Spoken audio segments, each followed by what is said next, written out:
Marami ka na bang investment? Diversified ka na kaya? Paano kung sabihin ko sa'yo na kahit madami ka ng investment, pwedeng hindi ka pa rin diversified enough? Kasi minsan, akala natin, basta iba-iba yung hawak, okay na. Pero what if halos lahat, pare-parehas lang pala ang pinanggagalingan ng mga yan? So in this video, pag-usapan natin kung ano talaga ang ibig sabihin ng diversification. Bakit hindi sapat na marami ka lang hawak na investments at paano mo malalaman kung diversified enough na ang portfolio mo.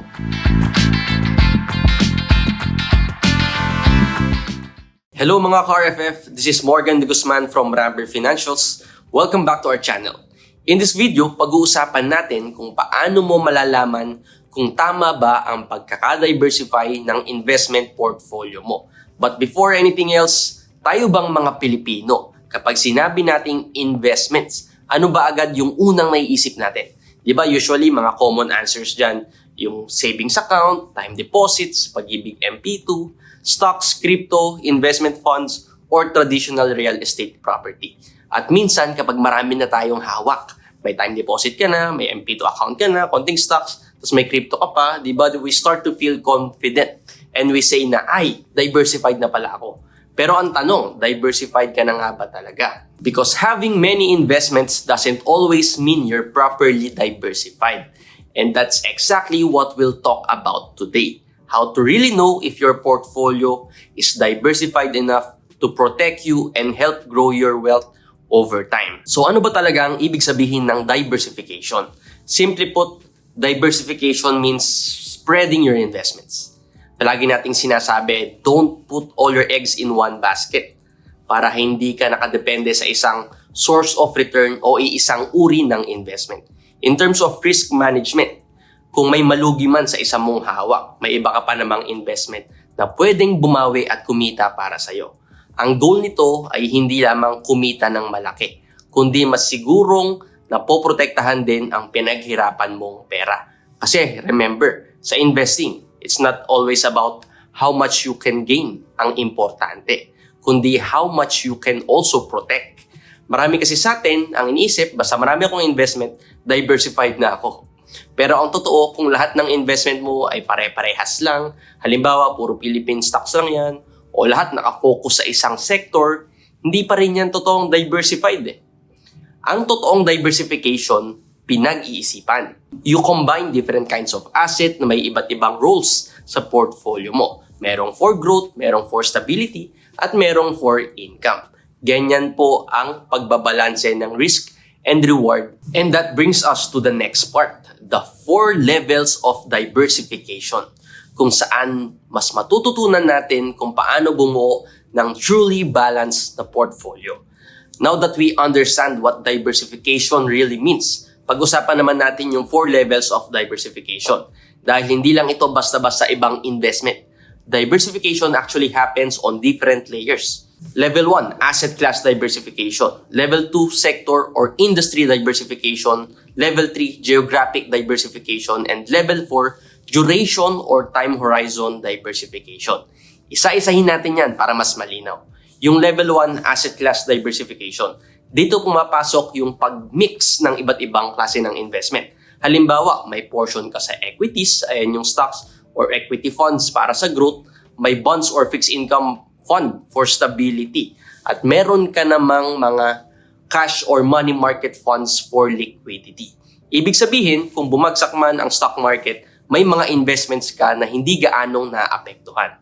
At kung mangailangan ka, may liquid position ka na pwede mong mahugot anytime. Level 2, sector or industry diversification. Kasi kahit po sa loob ng stock market or mga equity funds, pwede ka pa rin mag-diversify. Halimbawa, wag lang puro banking stocks. Pwede namang may mga properties dyan, pwede mong ihalo yung consumer, utilities, industrial, o mining and oil sectors. Diba? Marami kasi yan eh.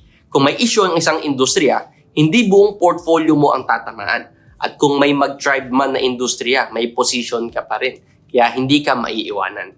Level 3 is geographic diversification. Ito naman yung paghahalo ng local at global investments. Marami sa atin puro Philippine market lang. Pero paano kung humina ang local economy o bumaba ang peso. Masyadong concentrated yung risk, di ba? At ngayon, alam niyo naman, very relevant to sa Philippine market. Having exposure to global funds or international markets can truly help balance your portfolio. May mga pagkakataon kasi na kapag humihina ang local market, mas maganda naman ang takbo sa ibang market o sa ibang bansa. Tulad ngayon, the global markets, they're thriving. Kung wala kang position doon, di ba, edi sayang, you missed the opportunity. Good thing, ngayon sa Philippine market, marami na rin po tayong global funds at feeder funds that can give you access to the global market. May mga country-focused, may mga thematic, may mga income-paying, at marami pang iba. So kung mapapansin mo, hindi lang ito tungkol sa dami ng investment, kundi sa tamang halo ng sector, asset class, at market types. Pero teka lang, may isa pang dimension ng diversification na madalas nakakalimutan ng mga investor. At ito, napaka-importante nito, lalo na kung iba't iba yung goals mo sa buhay. Hindi lang kasi saan ka nag-i-invest ang mahalaga, kundi gaano katagal mo rin planong manatili sa mga investments na yan. Moving on to level 4, duration or time horizon diversification. Kasi kahit diversified ka na sa asset class, sector, at geography, kung pare-pareho lang ang investment time horizon mo, baka hindi pa rin well-balanced ang portfolio mo. For example, lahat ng investments mo, naka-long-term position. Pero may mga short-term goals ka rin pala kagaya ng pag-travel or maybe tuition fee ng anak mo para sa college. Pwedeng hindi mo na ma-access agad ng investments mo. O mapilitan kang magbenta kahit lugi pa. O kabaliktaran naman, puro short-term placements ka lang. Kaya hindi mo nakukuha ang full growth potential ng mga long-term investments mo. Ang duration or time horizon diversification ay tungkol sa pagtatapat ng tamang investment sa tamang panahon ng pangangailangan para may sapat na growth, liquidity, stability sa bawat stage ng buhay mo. Kasi may mga investments po tayo na pang short-term lang.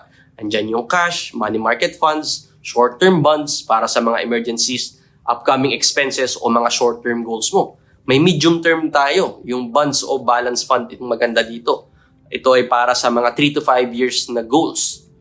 Meron din tayong mga long-term position or long-term investment. Ideal naman dyan yung equity or global funds. Ayan yung para sa mga retirement fund or sa wealth accumulation. You see, kapag tama ang halo ng investments mo dito, mas madali mong nababalanse ang growth and liquidity. At mas panatag ka na may nakalaan para sa bawat financial goals mo. Okay, so ngayon na alam na natin kung ano yung diversification at yung 4 na levels kung saan mo ito pwedeng i-apply. Pero paano mo ba masasagot yung tanong na diversified na ba talaga ako? Here's a quick checklist na pwede mong gamitin para ma-assess kung tama ang halo ng portfolio mo. Number 1, do I have investments in different types of assets? May halo ka ba ng stocks, bonds, cash, at iba't iba pang investment sa portfolio mo? Kung lahat ng pera mo nasa iisang asset class lang, for example, puro bank products ka lang, baka masyado kang concentrated sa isang type of asset. Number 2, are my investments spread across different industries or sectors? Kasi kahit diversified ka na in terms of funds, baka halos pare-parehas lang naman pala ang laman ng mga yan. Halimbawa, kung lahat ng funds mo ay heavy sa banking or property stocks or index, kapag tinamaan ng isang sector, pare-parehas lang yan kasi isa lang halos yung portfolio mo. Kaya importante na tignan mo kung saan talaga naka-invest yung mga funds or companies na hawak mo. Number 3, am I too dependent on one fund or one provider? Maganda na diversified ka, hindi lang sa investment types, pati na rin sa mga providers o fund managers. Kasi kung lahat ng investment mo nasa iisang institution o fund house lang, limited pa rin yung diversification mo eh. Tandaan, iba-ibang fund managers, iba-ibang strategy.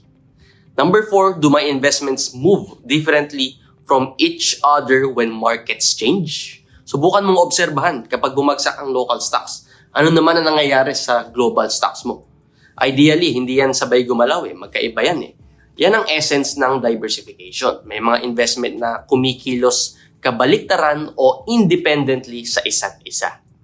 Number 5, am I investing regularly over time, not just one time?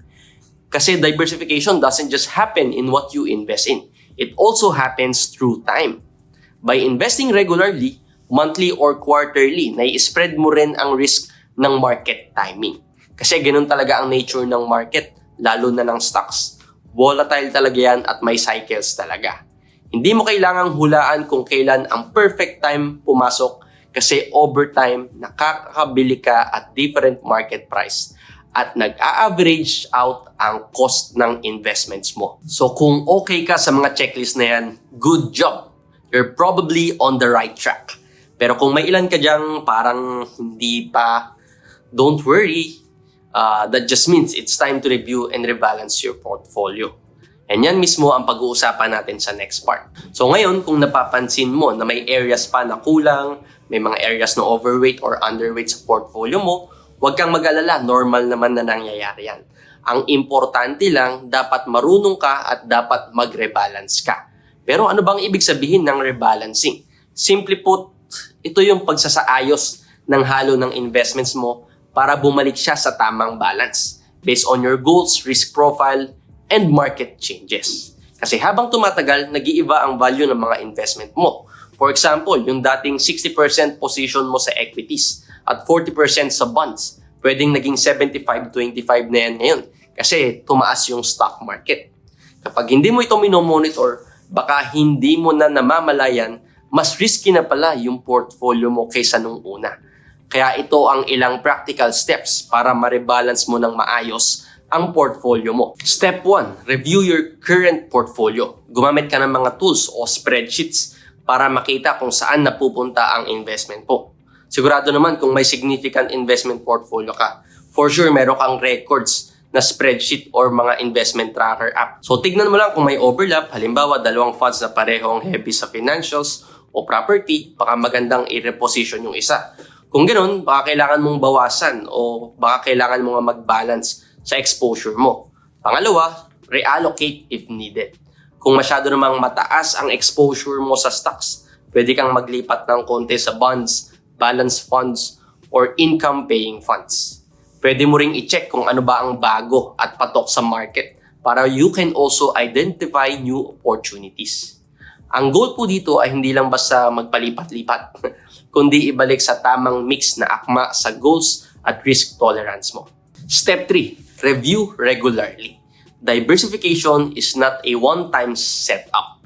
Ito ay dapat mong tinitignan at least quarterly o twice a year.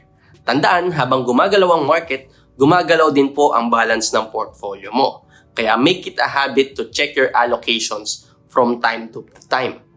Hindi naman kailangan palagi, araw-araw, talagang best is at least quarterly or twice a year. Or pinaka-best, tignan mo yung portfolio mo kapag maganda yung market and not look at it kapag bad yung market kasi baka sumama lang yung loob mo. So maganda tignan mo siya kapag mataas o kapag okay yung performance. That way, mas mamomotivate ka and mas may encourage ka. Bonus tip, kung hindi ka sigurado kung paano magsisimula mag-rebalance, you can always talk to your licensed financial advisor para magabayan ka kung alin ang dapat dagdagan, bawasan, o i-hold lang. Remember, rebalancing is part of being a disciplined investor. It's how you keep your portfolio aligned with your long-term goals habang minamanage ang risk at minamaximize ang potential returns. So at the end of the day, diversification is not about having a lot of investments. It's about having the right mix. Kasi kahit gaano karami ang hawak mo, kung pare-parehas lang yan at similar lang ang galaw, parang hindi pa rin yan tunay na diversified portfolio. Ang goal mo ay dapat simple. Isang portfolio na match sa'yo, may tamang balance at mapapanatag ka kahit ano ang market condition. Kasi tandaan mo, sa investing, hindi lang how much you can earn ang importante, kundi how much you can protect. The real power of diversification is it can give you peace of mind. Alam mo kahit may bumabagsak na isang investment mo, may ibang asset ka naman na pwedeng bumawi. Alam mong hindi mo kailangang kabahan sa bawat market drop kasi may strategy ka, hindi lang puro emotional reaction. Kaya make it a habit to review, rebalance, and stay consistent. Hindi mo naman kailangan maging expert agad. Ang mahalaga lang, naiintindihan mo kung bakit mo ginagawa ang bawat investment positions mo. Step by step, as you grow your portfolio, you'll start to build not just wealth, but confidence and control over your finances. If you found this video helpful, don't forget to like, share, and subscribe para mas marami pa tayong matulungan na maging wiser investors. And if you need help to know kung diversified enough ang portfolio mo, you can always reach out to us here at Ramber Financials. We will help you check, rebalance, and plan your next move so you can invest with purpose, clarity, and confidence. Once again, this is Morgan De Guzman from Ramber Financials. Don't forget to invest wisely and stay diversified. See you in our next video, mga ka-RFF.